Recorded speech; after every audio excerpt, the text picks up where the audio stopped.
Nos próximos dias, nós completaremos 2 meses de isolamento.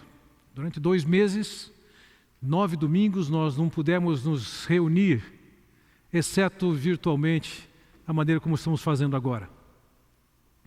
Nesses 2 meses, estamos reclusos dentro de casa, com saídas somente necessárias. Estamos deixando de ver nossos queridos. A pressão aumenta dentro de casa com as demandas com os filhos, para aqueles que têm seus filhos em casa. Isso me leva a perguntar para você, como é que você está? Ainda temos o fato de que hoje é o Dia das Mães, e de fato, um Dia das Mães bastante diferente do que o habitualmente costumamos fazer. Talvez você não vá ter seus filhos, netos junto com você. Como é que você está? Seguramente essa crise vai passar e a minha pergunta é, o que ficará dessa crise? Nós também estamos terminando hoje uma série de salmos, encerrando o 3º livro de Salmos, com o salmo de número 89. E não é difícil percebermos nesse salmo que o salmista também vive uma crise importante, que é descrita dentro do contexto do salmo entre os versículos 38 e 51, e eu destaco algumas coisas que são ditas aqui que caracterizam a sua crise. No versículo 38, ele diz que o rei da nação, que foi escolhida por Deus, foi recusado por Deus e que Deus está enfurecido com o rei e, consequentemente, com o seu povo. No 39 ele fala, a aliança, o pacto que o Senhor firmou com esse povo e com esse rei foi revogado. No versículo 40 fala que os muros foram derrubados. No 41 diz que a cidade foi saqueada. No 42 ele fala que Deus ajudou o inimigo a destruir a cidade e que o povo inimigo está alegre. Ele vai dizer que encurtaste a vida do rei e o expuseste à vergonha. E ele está aqui com isso falando do rei que com somente 18 anos, Joaquim foi levado para a Babilônia e na Babilônia foi colocado em vestes de prisioneiro. O salmista também tinha sua crise. Entretanto, embora ele identifique a crise, ele não fica somente na crise, porque a crise passa. As tensões que você vive hoje, elas passam. Mas é uma questão de tempo, nós vamos poder conviver normalmente. O normalmente poderá ser um pouco diferente do que era o normal antes, mas a vida volta ao normal, daqui a pouco nós estamos acostumados. Mas o que levamos dessa crise? Se nós nos concentrarmos somente nessas questões que são passageiras, nós corremos o risco de sairmos da crise com grandes prejuízos. Enquanto que, se durante a crise nós nos concentrarmos naquilo que é eterno e que não é somente passageiro, nós temos uma grande oportunidade e temos muitos ganhos. Veja, embora o salmista relate seu sentimento em relação à crise que eles estão vivendo, ele sabe que isso é parte da vida. E nós devemos saber que isso é parte da nossa vida. A história está aí, alinhada, uma crise atrás de outra. E as Escrituras nos relatam, em Mateus capítulo 24, detalhes e aspectos de uma crise que nós vamos passar quando se aproximarem os fins dos tempos. Mas a pergunta é, quando nós passamos por uma crise, o que é que sobrevive? O que é que permanece? Se todo o nosso foco e a nossa concentração está naquilo que é passageiro e da crise, nós vamos ter grande perda. Mas, se nós focarmos naquilo que é eterno, nós temos uma grande oportunidade de passar por essa crise voando, sobrevoando. E vejam, o salmista, embora identifique a sua crise, ele se concentra muito mais na magnificência de Deus, na beleza de Deus, e nas verdades acerca de Deus, e essas sim são as que o sustentam. Então, no meio da crise, ele tem a capacidade de observar e de perceber características do amor de Deus, da pessoa de Deus, da graça de Deus, da maneira que Deus atua, e isso é o que o sustenta na crise e faz com que ele passe pela crise de outra maneira, em vez de ele ficar se lamentando e se concentrando na crise que está instalada, ele olha para o seu Deus que faz diferença na sua vida. Então, em primeiro lugar, eu gostaria de olhar com vocês para o foco do nosso salmista, que ele faz na majestade de Deus. E aqui, quando ele focaliza a majestade de Deus, ele destaca alguns aspectos do nosso Deus. E na medida em que nós somos encharcados com esses conceitos, na medida que nós temos essas coisas muito claramente no nosso coração, tomando a nossa alma, isso faz diferença. Eu estou vivendo a crise, mas eu estou vendo algo maior. E o que ele vê? Em primeiro lugar, eu destaco aqui, dentro da majestade de Deus, ele vê que Deus é um Deus de amor. Você pode questionar nisso tudo, onde é que está Deus, como Deus permite. As Escrituras dizem que Deus é um Deus de amor. Veja, no versículo 1 ele já disse: cantarei para sempre o amor do Senhor. No versículo 2 ele diz: sei que firme está o teu amor para sempre. Essa ideia de amor aparece 7 vezes dentro desse salmo. É um conceito importante.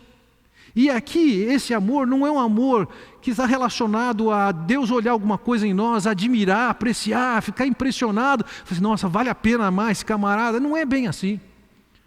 O conceito de amor que Deus tem por nós é um amor que Deus manifesta, se propõe e toma a decisão de nos amar e nos ama, e Ele mantém a sua palavra porque Ele é Deus.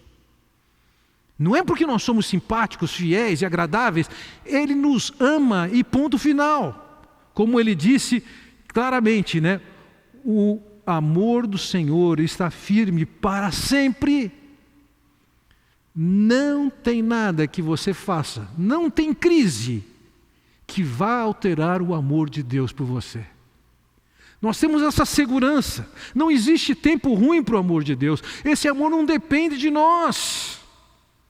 Veja, no versículo 14 ele acrescenta: o amor e a fidelidade vão à tua frente.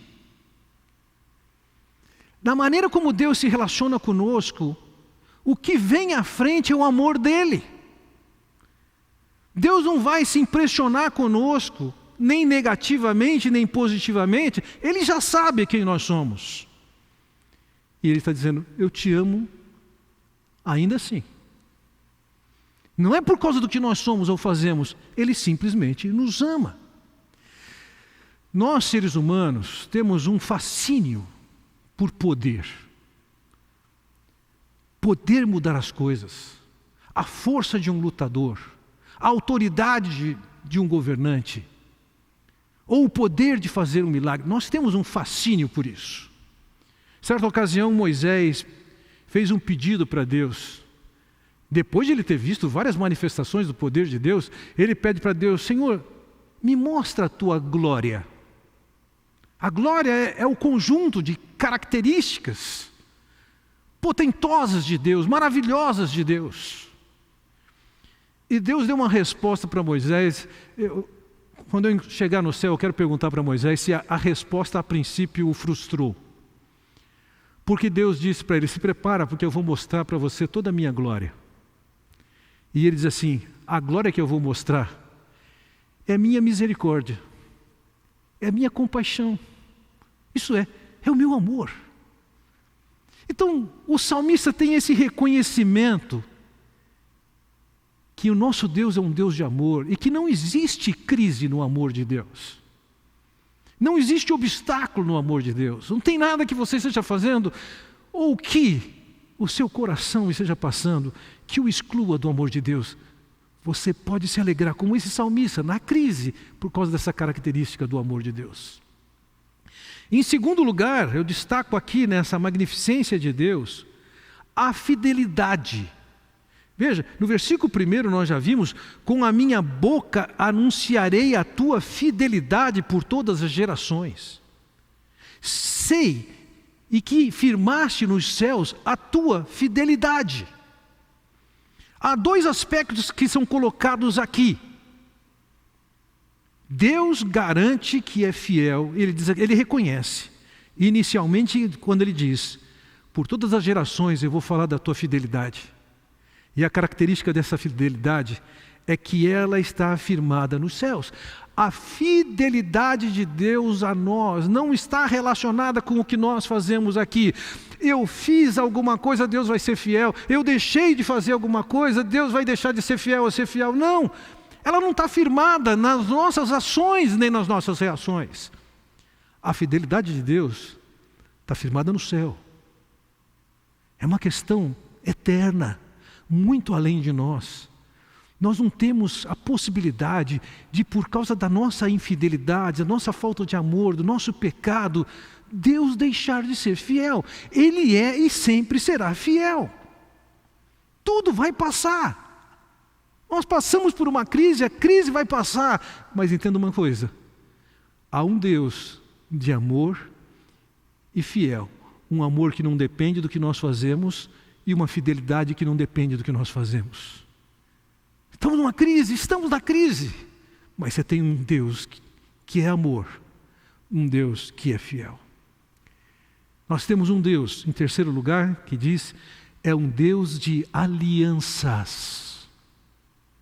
Veja, no versículo 3 ele diz: tu disseste, fiz aliança com o meu escolhido, jurei ao meu servo Davi, e estabelecerei. Veja, entre os versículos 3 e 4, o salmista reconhece que Deus fez uma aliança.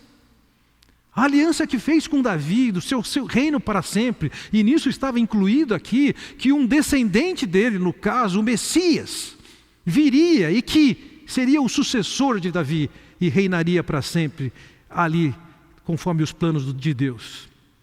Agora vejam, assim como Deus firmou um pacto, uma aliança, isso revela uma característica do nosso Deus. O nosso Deus é um Deus que firma pactos. O nosso Deus é um Deus de alianças. E, embora ele tenha feito um pacto com Davi e com aquele povo, ele também fez um pacto conosco.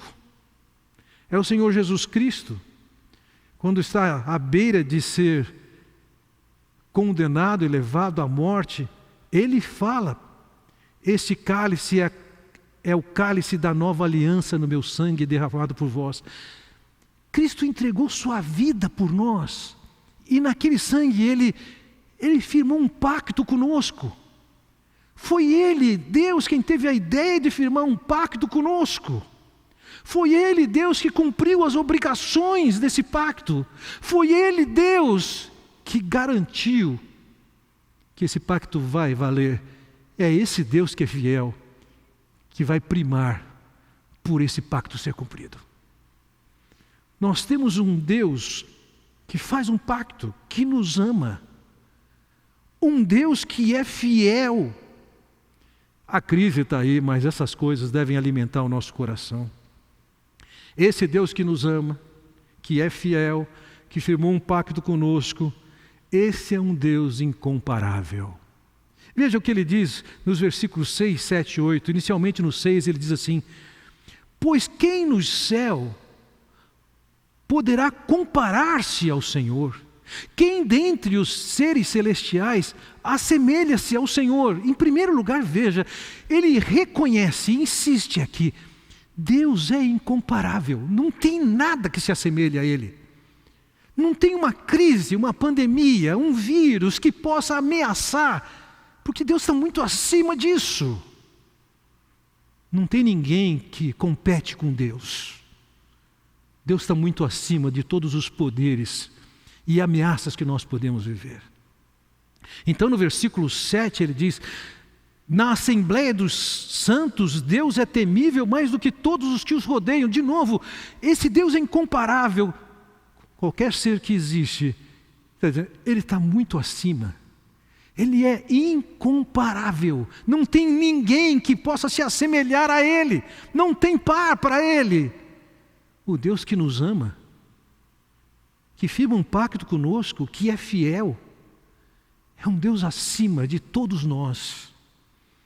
No versículo 9, então, ele diz: ó Senhor, Deus dos exércitos, quem é semelhante a ti? Ao chamar Deus de Senhor dos exércitos, ele está focalizando aqui a ideia de que Deus é quem detém o poder. Ele é quem comanda o exército. Ele está sobre todos e tem todos os poderes debaixo dele. E o salmista reconhece: o Senhor é incomparável, não tem ninguém que se assemelhe ao Senhor. O Senhor é o Deus de extremo poder.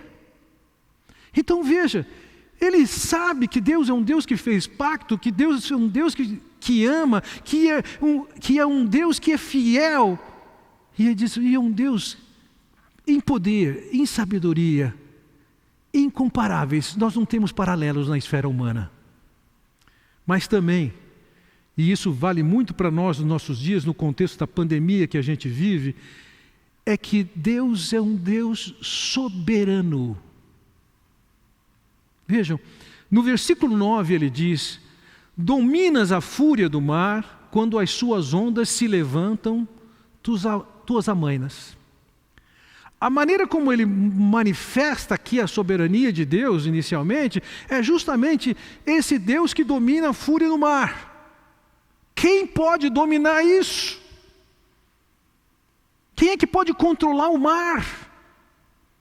Jó entendeu muito bem isso também. Ele diz no versículo 8 do capítulo 38: quem represou o mar pondo-lhe portas, quando ele interrompeu do ventre materno?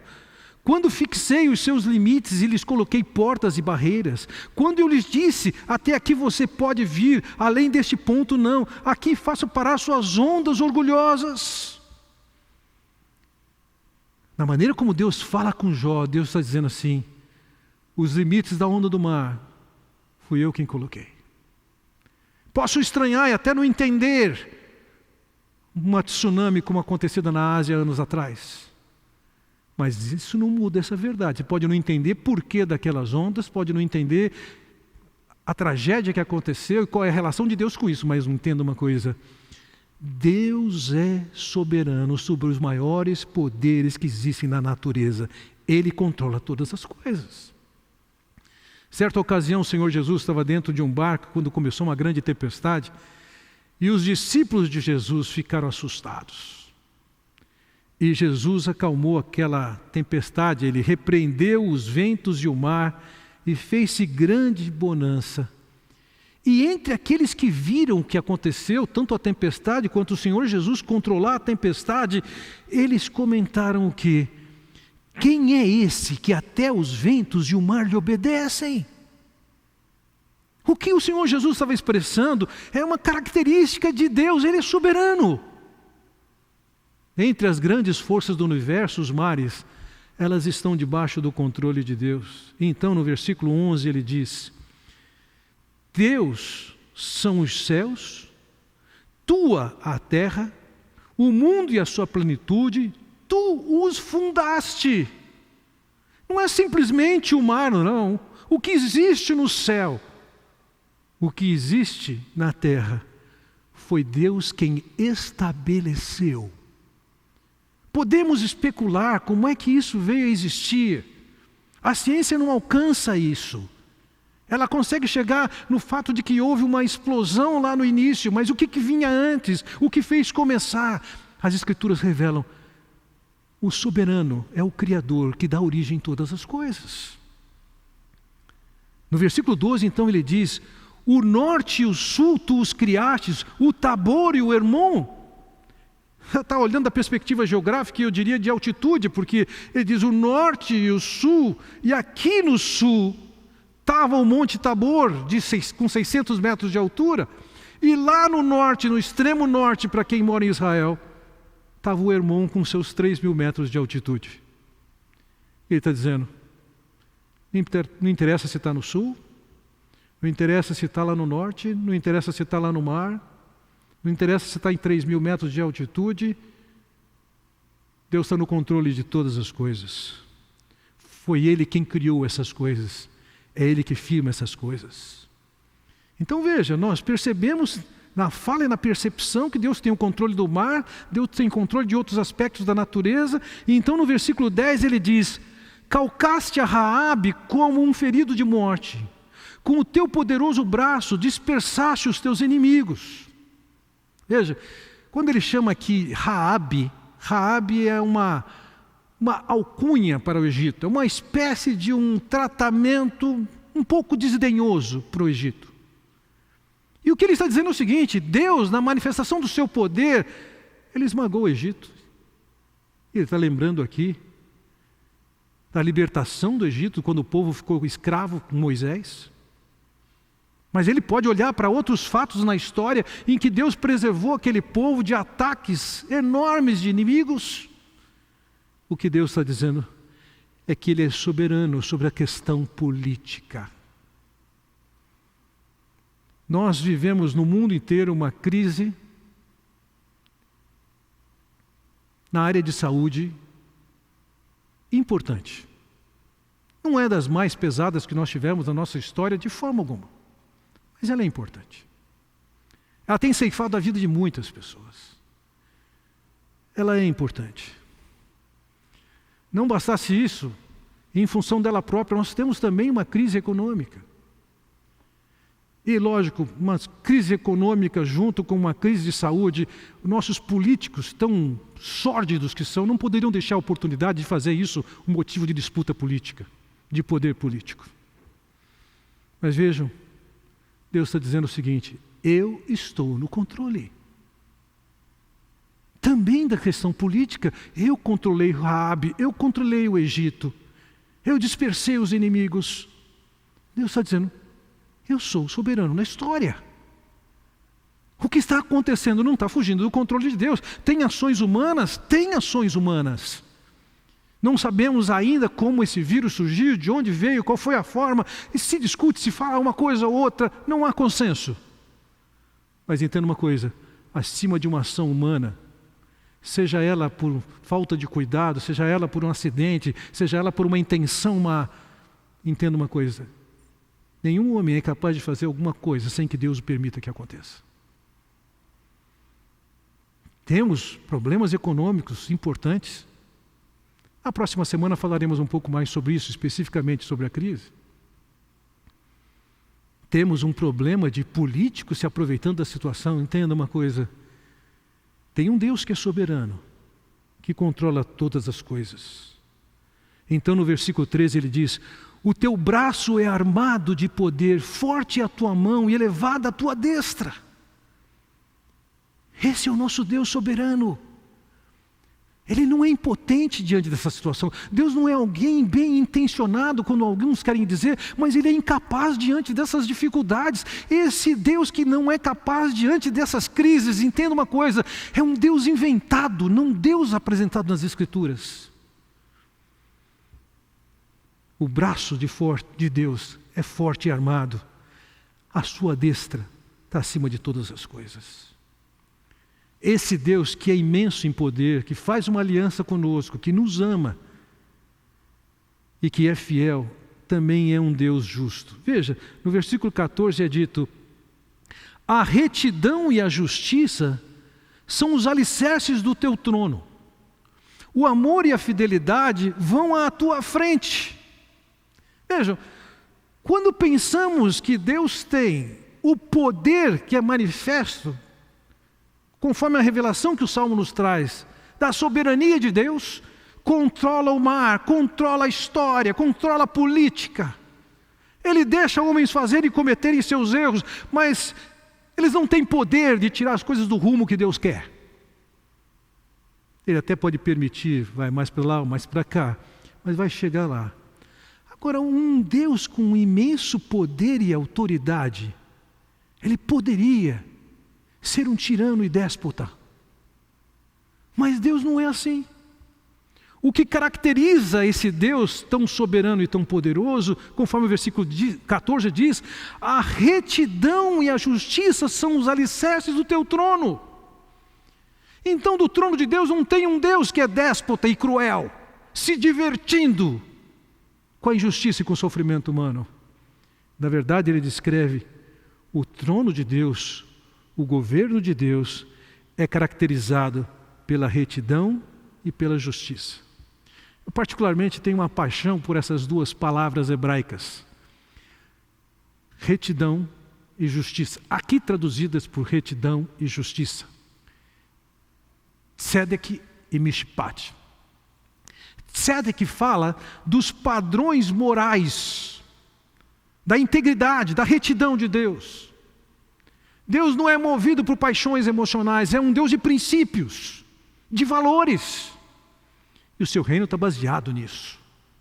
Não é um reino em que um ou outro aproveitam da oportunidade de uma crise como essa para tentar levar vantagem ou levar vantagens, sejam elas políticas ou financeiras, como tantos governadores baixos têm feito. Nosso Deus é um Deus reto e íntegro. Entretanto, Ele também admira e vê que é parte do trono de Deus a sua justiça, e aqui traduz a palavra mishpat, que incluem as decisões, sejam na condição do rei que administra, estabelecendo decretos, na condição de um rei que julga, estabelecendo sentenças, na condição de um rei que legisla, estabelecendo leis. Esse Deus, ao estabelecer suas leis, ao definir seus decretos e ao julgar essas coisas, Ele é marcado por integridade. Ele não é um déspota. Ele não se diverte. Você pode até não entender o que está acontecendo, porque Ele permitiu que aconteça algo como sermos tomados por um vírus. Mas Ele sabe que o governo desse Deus, absolutamente soberano, o governo desse Deus, que firma uma aliança conosco, que é fiel e que nos ama, é marcado por integridade e é marcado por uma justiça verdadeira. Bem, tendo olhado para essas marcas da magnificência de Deus, eu gostaria de olhar com vocês agora para essa majestade de Deus conosco. O que isso tem a ver conosco agora? Você que está aí dentro de casa, com as limitações, cansado de não poder sair e andar, ver os seus queridos. O que essa majestade, esse Deus de amor, esse Deus fiel, esse Deus que firma pactos, esse Deus soberano, esse Deus justo, o que isso tem a ver com você em casa hoje? Como é que essa majestade de Deus se manifesta para nós hoje? Eu quero chamar a sua atenção para 3 ações que nós devemos ter no nosso relacionamento com esse Deus, que fazem diferença na vida de qualquer um, com crise ou sem crise. E quanto pior for a crise, maior a oportunidade você vai ver das diferenças que isso faz na sua vida. Em primeiro lugar, eu diria que você deve aproveitar a oportunidade para andar mais perto, mais junto, mais na presença do Senhor. Veja, ele diz no versículo 15: bem-aventurado o povo que conhece os vivas de júbilo, que anda, ó Senhor, na luz da tua presença. Então no versículo 16 ele diz: em seu nome de contínuo se alegra e na tua justiça se exalta. Ele está dizendo aqui que é feliz, bem-aventurado quem anda na presença de Deus. A ideia é que leva a sua vida não nas trevas, escondido, como se Deus não soubesse a vida que você leva. A ideia é você poder andar na presença de Deus, a sua vida ser continuamente na presença de Deus. E isso significa o quê? Se alegra e na tua justiça se exalta. A justiça que ele está falando aqui é a mesma palavra que anteriormente foi traduzida por retidão. A ideia é que eu vou andar conforme os valores, os princípios, as determinações e os decretos de Deus. A minha vida é levada conforme os padrões e a orientação de Deus. Feliz é quem, nesse tempo, está aprendendo a viver perto de Deus, andando na presença de Deus, de acordo com os padrões de Deus. Você tem muitos motivos para a infelicidade numa crise como essa. E eu sinto por você. Mas você tem uma oportunidade enorme de, no meio dessa crise, andar com seu Deus, seu marido que tem que ser a esposa que tem que ser, seu pai tem que ser a mãe que tem que ser, seu filho que tem que ser, seu funcionário que tem que ser, regido pelos padrões de Deus. Deus está dizendo, não vai ter crise que vai tirar a sua alegria e felicidade por viver dessa maneira. Então, em primeiro lugar, você tem que valorizar e tem que andar na presença de Deus, vivendo de acordo com os seus princípios, seus valores, seus padrões, suas determinações. Em segundo lugar, e isso também é necessário para cumprir a primeira parte, andar de acordo com os padrões de Deus, nós temos uma oportunidade de depender da força de Deus. Veja o que ele diz no versículo 17: porquanto tu és a glória de sua força, e no teu favor avulta o nosso poder, pois ao Senhor pertence o nosso escudo. Deus é a nossa força e o nosso escudo. Nós estamos levando nossas vidas confiando em quem? Nesses dias, tivemos a notícia de uma amiga nossa, irmã em Cristo, Solange, que está com o vírus. Ontem recebi a notícia de um amigo, pastor em São Paulo, Lisânias, que está com o vírus. É Deus quem nos fortalece, é Deus quem nos protege. E nós não vamos passar pelo que tivermos que passar sem a força que Ele tem para nos dar, para passarmos pelo que for. E isso inclui a condição que você está dentro de casa. Não tenho mais paciência, não aguento mais. Aguenta se você for buscar força em quem pode lhe fortalecer. Também no versículo 19, eu escolhi aqui usarmos o texto da Revista Atualizada, diz o seguinte: outrora falaste em visão aos seus santos e disseste, a um herói concedi o poder de socorrer. Há ocasiões em que Deus nos fortalece, e há ocasiões em que Deus usa alguém que o fortalece, que o capacita. E é possível que nesses dias algumas pessoas Deus tenha usado na sua vida para ser um fortalecimento, para ser uma defesa, para ser uma proteção. Deus muitas vezes pode agir diretamente fortalecendo você, e outras vezes pode usar alguém, um irmão, uma irmã, que é uma bênção na sua vida, o encoraja e fortalece a sua fé, para encarar aquilo que tem que encarar à frente.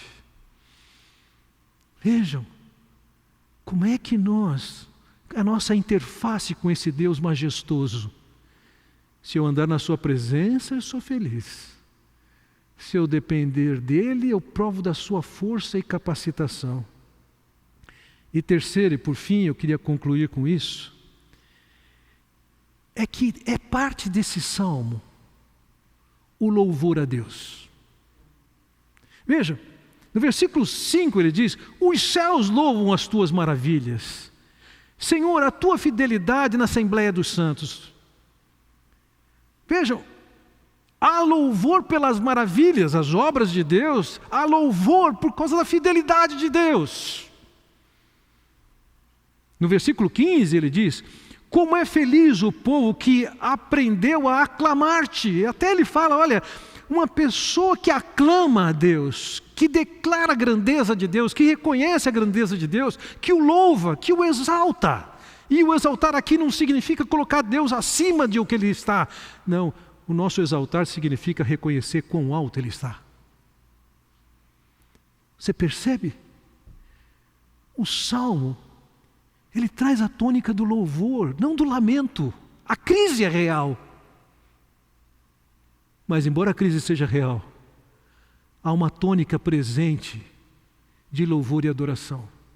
E nós podemos perceber isso claramente, tanto no primeiro versículo, quanto no último versículo do Salmo. Ele começa o Salmo dizendo que Cantarei para sempre o amor do Senhor. E no versículo 52 ele diz: bendito seja o Senhor para sempre. A crise está aí no meio, o louvor está aí no meio, mas nossa vida tem que começar com o cantar o seu amor para sempre. Tem que terminar com o bendizer o Senhor. Esse Deus majestoso se relaciona conosco, sim. E isso envolve responsabilidades nossas. Nós precisamos aprender e crescer, andar conforme as determinações dele. Deus ama isso. E nos alegra com isso. Temos que aprender a desfrutar e depender da força e do poder que vem de Deus. E dos recursos que Ele pode usar, inclusive humanos, para nos atingir. Então nós precisamos voltar para esse Deus e buscar forças nele. E capacitação de Deus para cada passo da nossa vida. E por fim, tem que ser parte da nossa rotina nessa crise. Não um lamento, mas o louvor. É lógico, haverá lágrimas, haverá sofrimento. Sim, está tudo correto. Mas isso tem que estar acompanhado de um cantar o seu amor para sempre. Nós não podemos esquecer as marcas do Deus que cuida de nós. A crise vai passar, mas que seja ela ir embora, deixando-nos profundas experiências em que a gente prova do amor, da fidelidade, do poder, da soberania, da força de Deus, do pacto que Deus firma conosco, com experiências intensas de louvor a Deus. Essa crise é a grande oportunidade para você viver os melhores dias, em várias circunstâncias, como eu tenho ouvido de tantos irmãos que estão me dizendo, eventualmente, foi a melhor da minha vida. Que Deus o abençoe. Vamos orar. Pai Celestial, queremos te agradecer pelo testemunho desse salmista que vive uma crise tão importante, mas ao contrário de se deixar abater, o seu foco é em Ti, na Tua majestade, na Tua soberania, no Teu amor, na Tua fidelidade, no Teu pacto, na Tua justiça. Com seus olhos e coração tão cheios da Tua grandeza e da Tua beleza, Ele propõe que andemos em integridade, dependendo da força e da capacitação que vem de Ti, louvando-Te, ó Pai. Que isso possa ser a tônica dos nossos dias, no meio da crise. É o que eu oro no nome do Senhor Jesus Cristo. Amém. Deus o abençoe.